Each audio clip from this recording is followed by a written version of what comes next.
surrounded by 3 alien women. I could only ask, is everyone here this attractive? The emergency alarms screamed their final warning as Marcus Chen fought with the shuttle's dying controls. Sparks erupted from the navigation console, and through the viewport, the purple-hued planet rushed up to meet him with terrifying speed. His last coherent thought before impact was that dying alone, millions of miles from Earth, wasn't how he'd imagined his cargo run ending. Consciousness returned slowly, accompanied by a splitting headache and the acrid smell of burnt circuits. Marcus groaned, unbuckling his safety harness with trembling fingers. The shuttle had held together, barely, but he was definitely not going home anytime soon. Then he heard voices. Melodic, unfamiliar, and unmistakably not human. Marcus stumbled to the cracked airlock, his engineering training kicking in as he checked the atmosphere readings. Breathable. Similar pressure to Earth. Temperature optimal. He cycled the door open and stepped out into alien sunlight. 3 figures stood before him, and Marcus's breath caught in his throat. The closest woman had skin the color of amethyst twilight, a rich, luminous purple that seemed to shimmer in the light. Her features were elegantly structured, with high cheekbones and eyes that held an otherworldly wisdom. Dark hair cascaded past her shoulders, adorned with crystalline ornaments that caught the light. To her right stood another woman with skin like polished silver, reflecting the environment around her in subtle waves. Her presence was serene, almost ethereal. The third had golden-toned skin that seemed to radiate its own warmth, her smile both curious and welcoming. Is everyone here this attractive? The words escaped Marcus's lips before his brain could stop them. The purple-skinned woman tilted her head, a smile playing at her lips. Attractive? I will need to add that word to my human language database. Her voice was like wind chimes, each syllable carrying a musical quality. I am Valith of the Zypherian people. These are my colleagues, Serena of Celestia, and Cora of Lumina. We detected your vessel's distress signal. Marcus ran a hand through his dark hair, feeling heat rise to his cheeks. Marcus Chen. Human. Engineer. And apparently, terrible at first impressions. He gestured helplessly at his crashed shuttle. Thanks for not leaving me to die in that metal coffin. Cora laughed, the sound bright and genuine. Your biology registered as compatible with our atmosphere. We couldn't simply ignore a stranded traveler. Her accent carried different inflections than Valith's, musical in its own distinct way. You're far from your homeworld, Serena observed, her silver features contemplative. This sector rarely sees human vessels. Cargo route, Marcus explained, though his eyes kept drifting back to Valith. There was something about her, perhaps the way she moved with unconscious grace, or how her purple skin seemed to shimmer with an inner light. Got caught in a gravitational anomaly. Navigation went haywire, and he gestured at the smoking wreckage behind him. Valith stepped closer, and Marcus caught a scent like rain on stone. Our research colony is nearby. We have facilities to repair your vessel, though it will take time. You're welcome to stay with us until then.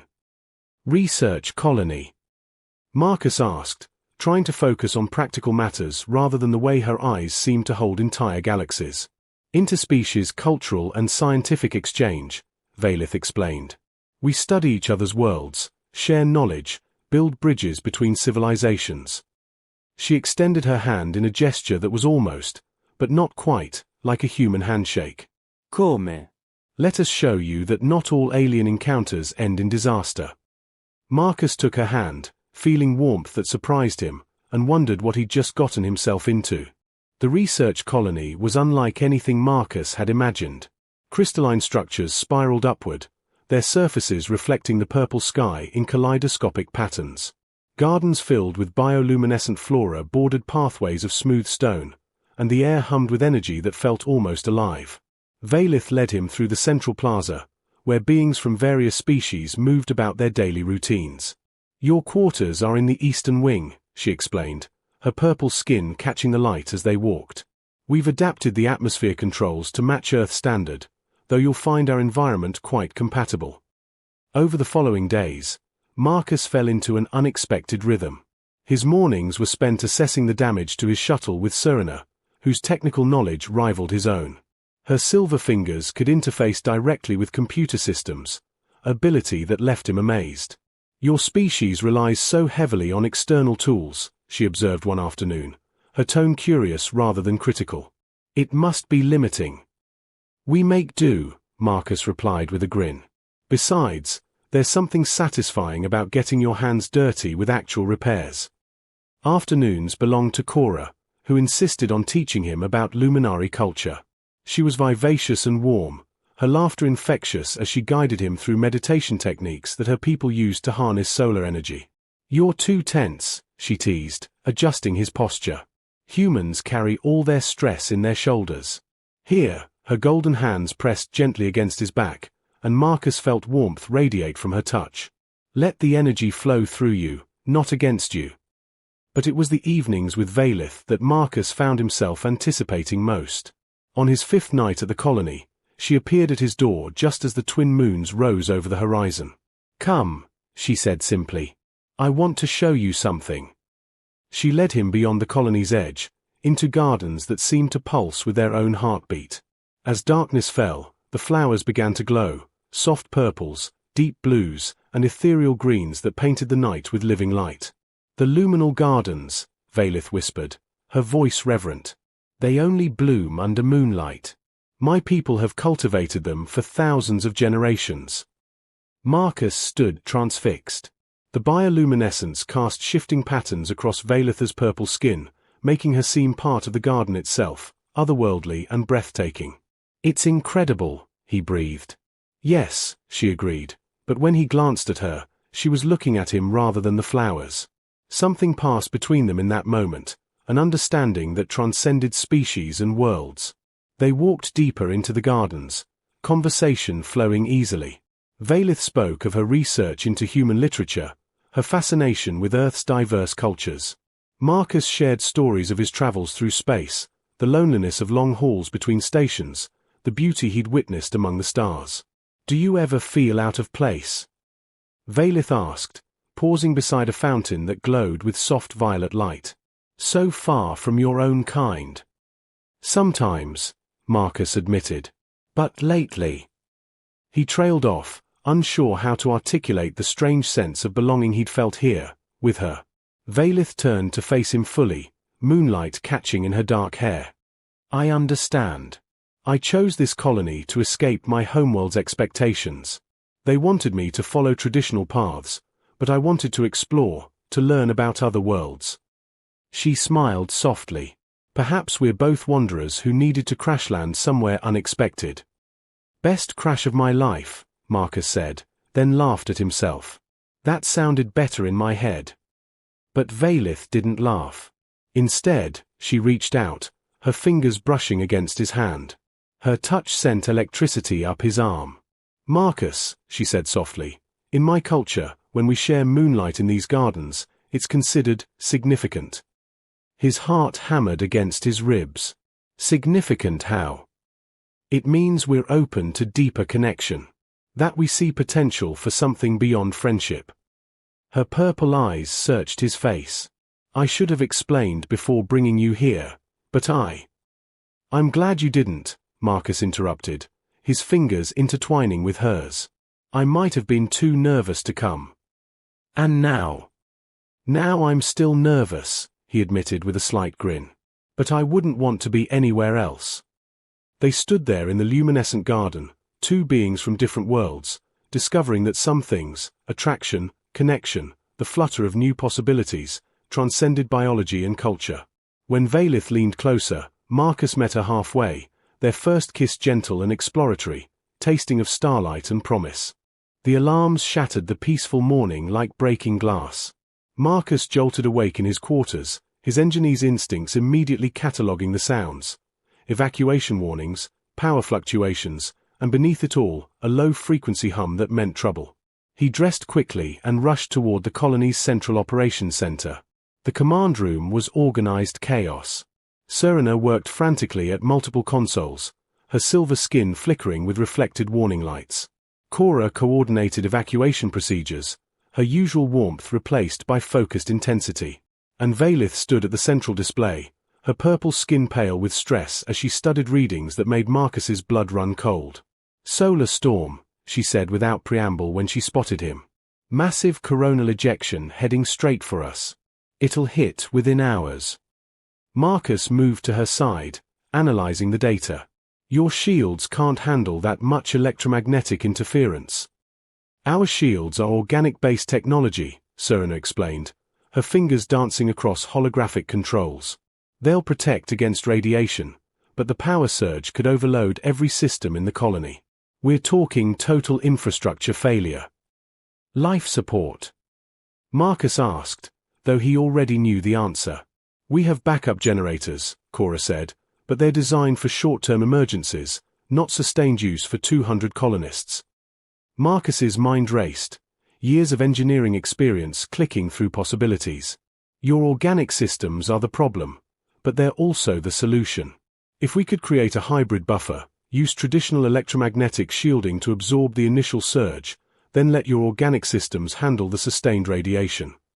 "We don't have traditional shielding materials," Valith interrupted.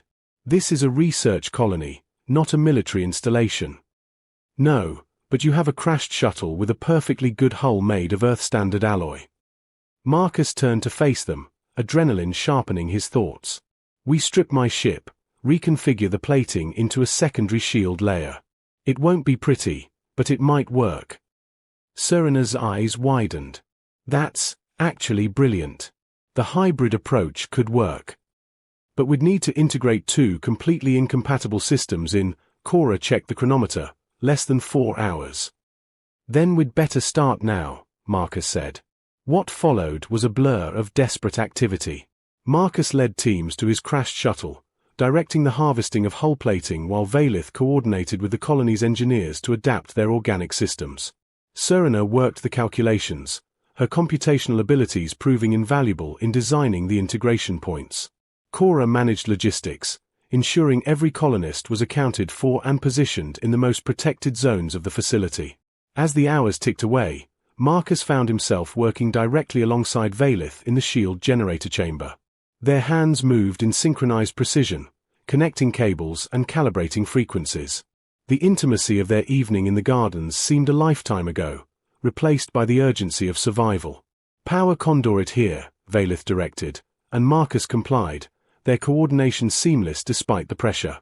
"You're good at this," he observed during a brief lull, sweat dripping down his face.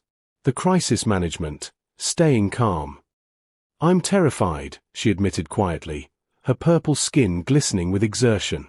"But my people value composure in adversity." She hesitated, something vulnerable flickering across her features. "It's lonely sometimes, always having to be the composed one."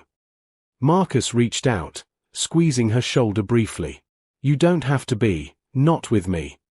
Their eyes met, and in that moment, with disaster looming, something deeper than attraction passed between them. Trust, partnership, a recognition of each other's true selves beneath the cultural masks. "Storms accelerating." Serena's voice crackled through the comm. 20 minutes. "We're not ready," Valith said, her composure finally cracking as she stared at the half-completed integration. Marcus studied the systems, his mind working furiously. "We don't need perfect integration. We just need it to hold long enough for the organic systems to adapt." He began rerouting power feeds, his fingers flying across the controls.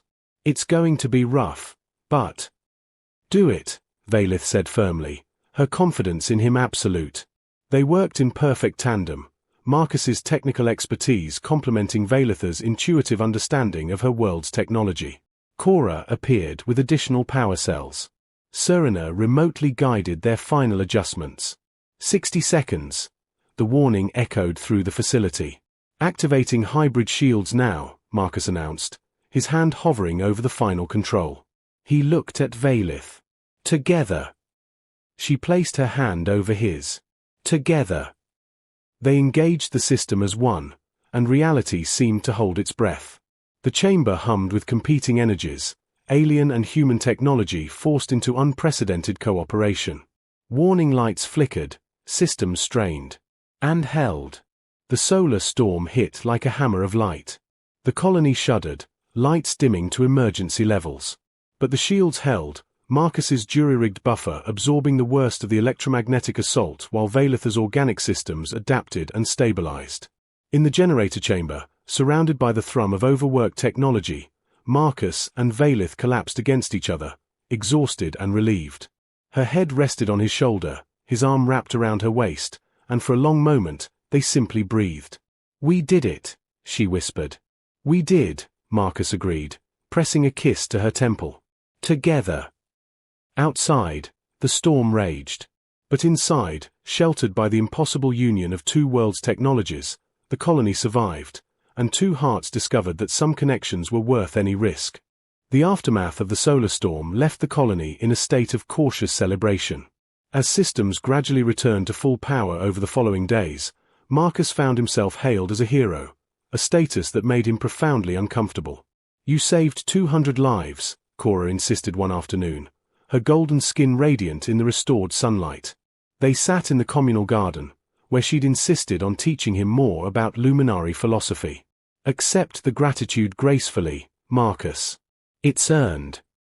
"I just did what any engineer would do," he protested, though her warmth made him smile despite his discomfort. "Any engineer with courage, creativity, and a good heart," she corrected, her hand resting briefly on his arm. The touch lingered a moment longer than purely friendly, and Marcus felt the weight of something unspoken between them.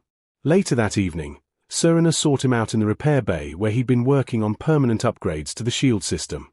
Her silver features reflected the work lights as she approached. "I've completed the analysis of your shuttle," she said, her tone carefully neutral.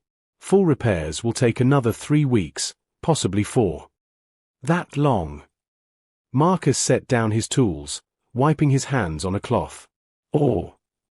Serena hesitated, an unusual display of uncertainty from someone usually so assured. "We could expedite the process. Have you spaceworthy in 1 week, if that's what you truly want." Marcus studied her carefully. "What are you really asking, Serena?" She met his gaze directly, her silver eyes reflecting his own image back at him. "I'm asking if you want to leave. Because if you do, I'll make it happen. But if you're staying for reasons beyond ship repairs." She paused. "I want you to know that I would miss our conversations. Your perspective challenges me in ways I find stimulating." Before Marcus could respond, his communicator chimed. Vailith's voice, soft and uncertain. "Marcus? Could you meet me in the Luminal Gardens? There's something I need to discuss." The gardens had become their place, and Marcus's heart quickened as he made his way through the bioluminescent pathways. He found Vailith standing beside the glowing fountain, dressed in traditional Zypherian ceremonial robes that shimmered purple and deep blue in the moonlight. "You look beautiful," he said softly, approaching her. Vailith turned, and he saw anxiety in her usually composed features. "Tonight is Shavara, the bonding moon. In my culture, it's when we acknowledge deep connections, when we decide whether to pursue them or release them with honor." Marcus's throat tightened. "And you wanted to talk about us?" "I wanted to be honest," Vailith said, stepping closer. "These past weeks with you have been unexpected. I came to this colony to focus on research, to escape my homeworld's pressures to bond according to tradition. I never anticipated."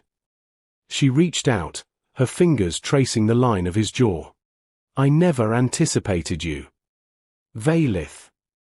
"Let me finish," she interrupted gently. "I'm falling in love with you, Marcus Chen. Perhaps I already have. And I know that's complicated. We're from different worlds, literally. Your life is among the stars. Mine is here. But I need you to know how I feel before you make your choice." "My choice?" "Whether to stay or go." Her purple eyes searched his face. "Serena told me she offered to expedite your repairs. Cora mentioned you seem conflicted. And her voice wavered slightly, I won't be the reason you feel trapped. If you need to return to Earth, to your life there, I'll understand." Marcus took her hands in his, feeling the warmth of her skin against his. "Can I tell you something? In all my years traveling through space, I never felt like I belonged anywhere. Every station, every planet, every ship, they were just stops along the way. But here, with you. He pulled her closer. This is the first place that's felt like more than just another destination. Marcus. I'm not finished either, he said with a slight smile. I don't know what the future holds. Maybe it's complicated, maybe it's crazy, but I do know that I want to find out. I want to stay, Vaylith. Not because I'm trapped, but because I choose this. I choose you. The relief that flooded her features was like sunrise. She closed the distance between them, her lips meeting his in a kiss that held all the words they hadn't yet learned to say. It was different from their first kiss, deeper, more certain, filled with promise and understanding. When they finally pulled apart, Vaylith rested her forehead against his. In my culture, Shavara bonds are sealed with a promise, to honor each other's truths, to support each other's growth, to walk together without losing ourselves. I can promise that, Marcus whispered. Then stay, she breathed. Not just for weeks, but truly. Help us build something here, a bridge between your world and mine. Teach us about humanity while learning about us. And let us see where this connection leads. Marcus answered by kissing her again, more passionately this time. His hands tangled in her dark hair while hers pressed against his back, pulling him closer. The bioluminescent flowers seemed to pulse brighter around them, as if the garden itself celebrated their choice. They stayed in the gardens long into the night, talking about dreams and possibilities, sharing tender kisses between plans for the future. Vaylith spoke of establishing a cultural exchange program, bringing humans and various alien species together in understanding. Marcus described the engineering innovations possible by combining their technologies. We'll figure it out, Vaylith said eventually, nestled against his side as they sat by the fountain. The complications, the challenges, we'll face them together. Together, Marcus agreed, knowing that word had become the foundation of everything. Later, as they walked back toward the colony hand in hand, they encountered Serena and Cora near the plaza. Both women smiled knowingly. So, Cora said warmly, I take it we're not expediting those repairs. Marcus glanced at Vaylith, seeing his own joy reflected in her purple eyes. Actually, I was hoping we could postpone them indefinitely. I'm thinking of applying for a permanent position at the research colony. Serena's silver features brightened. The council would approve that application enthusiastically. Your expertise has proven invaluable. And your friendship, Cora added, embracing him warmly. Both of you deserve happiness. We're glad you found it with each other.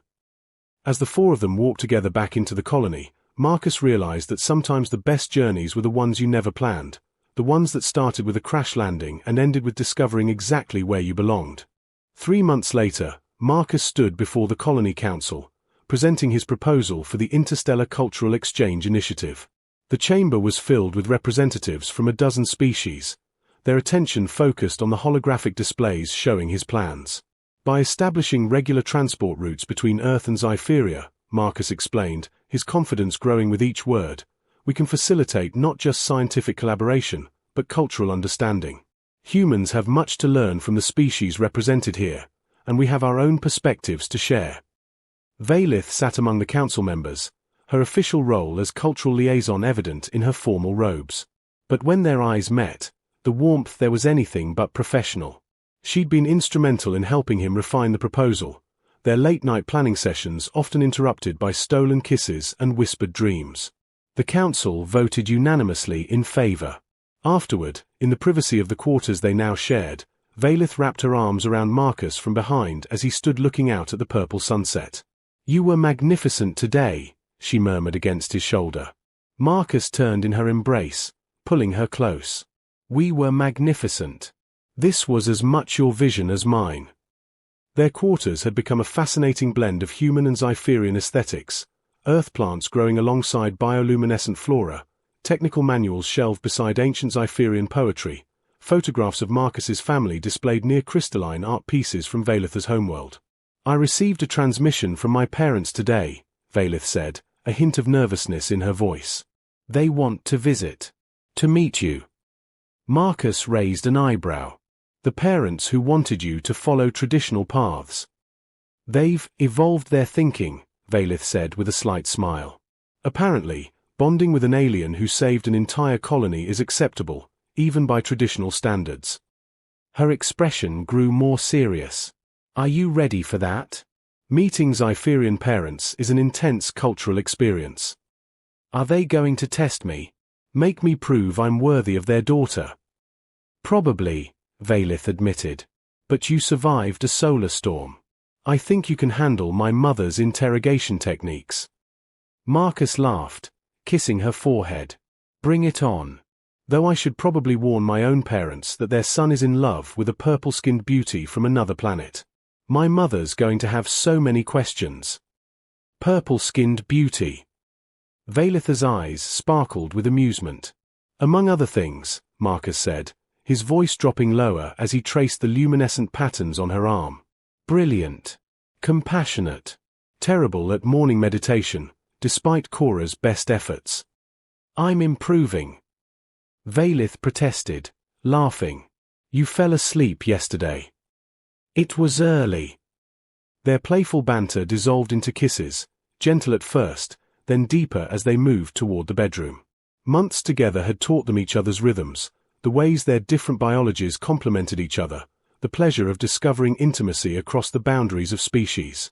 Later, as they lay tangled together beneath blankets woven from Zypherian silk, Valith traced patterns on Marcus's chest. Do you ever regret it? The crash, staying here, giving up your old life? Marcus considered the question seriously. I regret the crash itself. That shuttle was expensive, he said, making her laugh softly. But everything that came after? Not for a second. This feels like the life I was always supposed to find. I just had to crash land to discover it. Poetic, Valith teased. I've been reading your people's literature. It's rubbing off on me. She propped herself up on one elbow, studying his face in the soft glow from the bioluminescent plants. I love you, Marcus Chen. I love your terrible jokes, your brilliant mind, your kind heart, and the way you look at me like I'm the most fascinating being in the universe. You are, he said simply, pulling her down for another kiss. To me, you always will be. The weeks that followed brought new adventures. The first human delegation arrived, scientists, diplomats, and cultural specialists eager to learn about the colony. Marcus found himself serving as a bridge between worlds, translating not just languages but concepts, helping both sides understand each other. Serena continued her technological collaborations with Earth engineers, creating innovations neither species could have achieved alone. Cora established meditation and wellness exchanges, teaching humans about luminary energy practices while learning about Earth's diverse spiritual traditions.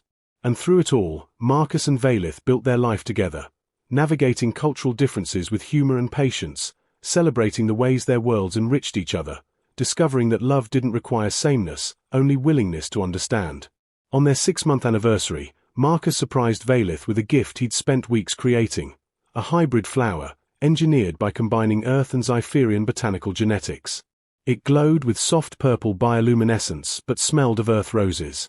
It's beautiful, Valith breathed, tears shining in her eyes. How did you? I had help from the botany lab, Marcus admitted. But I wanted to create something that was uniquely ours. Neither fully human nor fully Zypherian, but something new. Something beautiful. Valith set the flower carefully aside and kissed him with all the love in her heart. Like us, she whispered. Like us, Marcus agreed. That evening, they returned to the luminal gardens where everything had begun. The bioluminescent blooms pulsed with familiar light, and overhead, the twin moons painted the sky in shades of silver and gold. Remember when you asked if everyone here was this attractive? Valith said, a teasing note in her voice. Marcus groaned. You're never going to let me forget that, are you? Never, she confirmed, laughing. It was the moment I knew you were different. Honest, unguarded, genuinely awed rather than afraid. I was terrified, Marcus admitted. Just too stunned by you to show it properly. They walked through the gardens hand in hand, their future spreading before them like the stars above, unknown, unlimited, and full of possibility. The cultural exchange program would bring new challenges, new opportunities for growth. There would be complications, certainly, bureaucratic tangles, cultural misunderstandings, the inevitable difficulties of an interspecies relationship. But as Marcus looked at Valith, her purple skin luminous in the moonlight, her hand warm in his, he knew they would face it all together. He'd crashed on this planet looking for nothing more than survival. Instead, he'd found home. "What are you thinking?" Valith asked softly. Marcus smiled, pulling her close beneath the alien stars. That sometimes the best destinations are the ones you never plan to reach. That love doesn't need a map, it just needs willingness to explore. "Very poetic," Valith said approvingly. "My literature lessons are definitely working." "Or maybe you just inspire me," Marcus replied, kissing her beneath the glowing flowers. As they stood together in the garden where they'd first acknowledged their feelings, where they'd promised to walk their paths together, Marcus Chen, Earth engineer turned interstellar bridge builder, knew with absolute certainty that he'd found exactly where he belonged. Not on Earth. Not merely on Zypheria. But here, in the space between worlds, in the arms of someone who'd taught him that the greatest journeys weren't measured in light years but in the distance between strangers becoming partners, difference becoming harmony, and crashing becoming the beginning of everything. Behind them, the colony lights glowed warm and welcoming, a beacon of what was possible when different worlds chose understanding over fear, connection over isolation. And ahead, the universe stretched infinite and inviting, full of adventures yet to come. Together, they would explore them all. The end.